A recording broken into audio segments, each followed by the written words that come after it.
हमारे साथ इस वक्त मौजूद हैं आम आदमी पार्टी की छत्तीसगढ़ में प्रदेश सचिव प्रियंका शुक्ला, जो हसदेव जंगल में गलत तरीके से खनन की शुरुआत का मामला लेकर आम आदमी पार्टी दफ्तर दिल्ली में पहुंची हुई हैं। प्रियंका, ये बताइए विस्तार से कि कब से ये मामला चला आ रहा है, फिलहाल आपकी मांग क्या है? देखिए, ये लगभग 1 दशक की लड़ाई है। लगभग 10 वर्ष से ऊपर हो गया वहाँ के लोगों को इसको लड़ते हुए। 12 वर्ष पूरे हो चुके हैं और लगातार एक ही मांग है कि वहाँ पर ग्राम सभा से लेके और जो लोग भी स्थानीय निवासी हैं, उन सब का कहना है कि हमें यहाँ खनन नहीं चाहिए। और ना सिर्फ लोगों का कहना है, बल्कि ग्राम सभा अपने आप में एक गवर्नमेंट बॉडी है। उसके अलावा वन्य जीव संस्थान अपने आप में गवर्नमेंट के अधीनस्थ काम करने वाली बॉडी है। और तमाम तरीके की जो चीज़ें, जो कागज, जो स्टडीज़ कह रही हैं, उसके हिसाब से वहाँ पर ग्राम सभा का जो अनुमति है उसको अनिवार्य कर दिया जाता है जब 5वीं अनुसूची की बात आती है। उसके बाद भी लगातार खनन का प्रक्रिया में पेड़ों को काटा गया है। कहाँ खनन हो रहा है? किस जंगल की आप बात कर रही हैं और यहाँ पर आपकी मांग क्या है, ये बताइए। ये छत्तीसगढ़ का एक बहुत जंगल है, हसदेव जंगल। हसदेव नदी के आसपास का ये एरिया सरगुजा संभाग में आता है, जिससे आसपास के लगभग 7-8 जिले लगे हुए हैं।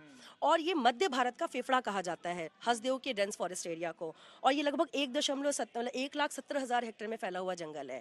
और हमारी एक ही मांग है सर कि हमको, मेरे को मत सुनिए प्रियंका शुक्ला क्या कह रही है, आम आदमी पार्टी क्या कह रही है, हम कह रहे हैं जो लोग कह रहे हैं। ग्राम सभा क्या कह रही है? ग्राम सभा एक गवर्नमेंट बॉडी है, वो कह रही है कि खनन नहीं चाहिए, वो अनुमति नहीं दे रही है अपनी। उसके अलावा WIA जो वन्य जीव संस्थान है, वो कह रहा है कि अगर यहाँ खनन किया गया तो इसके अपने परिणाम होंगे। और ये पहले नो गो एरिया घोषित भी किया गया था और बोला गया था कि इसको हाथी रिजर्व बनाया जाएगा। उसके बाद भी लगातार जिस तरीके से अडानी को फायदा पहुंचाने के लिए, और कह सकते हैं तमाम तरीके के, और देश में जो हालात दिख रहे हैं उसके हिसाब से देखा जा रहा है कि एक ही व्यक्ति को फायदा पहुंचाने के लिए लगातार इस काम को किया जा रहा है। ये क्या कागज है आपके हाथ में? देखिए, ये इंटरेस्टिंग बात है कि जब गांव के लोगों ने 300 किलोमीटर पदयात्रा करी, गांव के लोगों ने, और पदयात्रा करके वो राज्यपाल को उन्होंने ज्ञापन सौंपा, मुख्यमंत्री को उन्होंने ज्ञापन सौंपा। राज्यपाल महोदय को जब ज्ञापन सौंपा तो राज्यपाल महोदय ने एक डायरेक्शन दिया वहां से, क्योंकि राज्यपाल अपने आप में एक बड़ा, और आदिवासियों के लिए उनका एक अपना अधिकार भी है।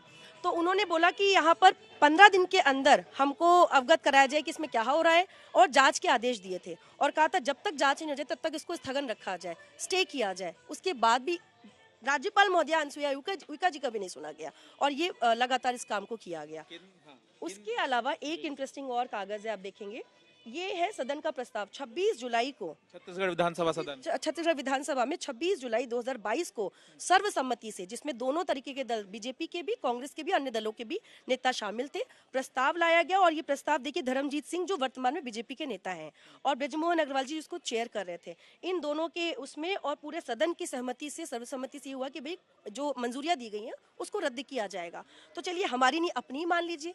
सदन कह रहा नहीं होगा, WIA कह रहा नहीं होना चाहिए, ग्राम सभा कह रहा नहीं होना चाहिए, उसके बाद भी लगातार ये सारी चीजें कोर्ट में भी चल रहा है मामला। कोर्ट में भी पेंडिंग है, NGT में भी पेंडिंग है, माननीय हाई कोर्ट में भी पेंडिंग है छत्तीसगढ़ में, सुप्रीम कोर्ट में भी पेंडिंग है। कितने पेड़ हैं वहाँ पे जंगल में? लगभग WIA की रिपोर्ट के हिसाब से 4 लाख पेड़ों की कटाई कुछ हुई। पेड़ काटे गए हैं क्या? 1 साल के भीतर 50,000 से अधिक पेड़ काटे जा चुके हैं। अभी काटे जा रहे हैं या रुका हुआ है मामला? अभी अब उन्होंने जितना काटना था 50,000 के आसपास काट लिया है, और भी काटे जाएंगे अगर ये चीजें नहीं रुकी तो। आपकी क्या मांग है केंद्र सरकार से? एक ही मांग है कि कानून का पालन करिए, 5वीं अनुसूची का पालन करिए, संविधान का पालन करिए, और जो लोग कह रहे हैं उनकी बातों को सुनिए, क्योंकि लोगों ने आपको इस आधार पे वोट दिया। और जब आप विपक्ष में थे तो आप अपनी भी सुन लीजिए, अब तो आप पक्ष में आ गए, तो राज्य में भी अब बीजेपी की सरकार है, केंद्र में भी बीजेपी की सरकार है, कम से कम अपनी ही सुन लीजिए जो आपने सदन में प्रस्ताव लाए।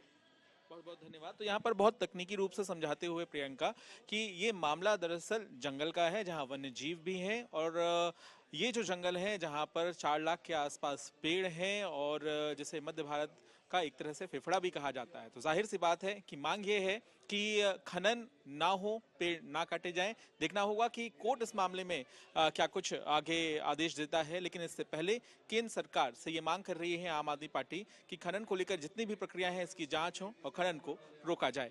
कैमरामैन जगन्नाथ के साथ पंकज जैन।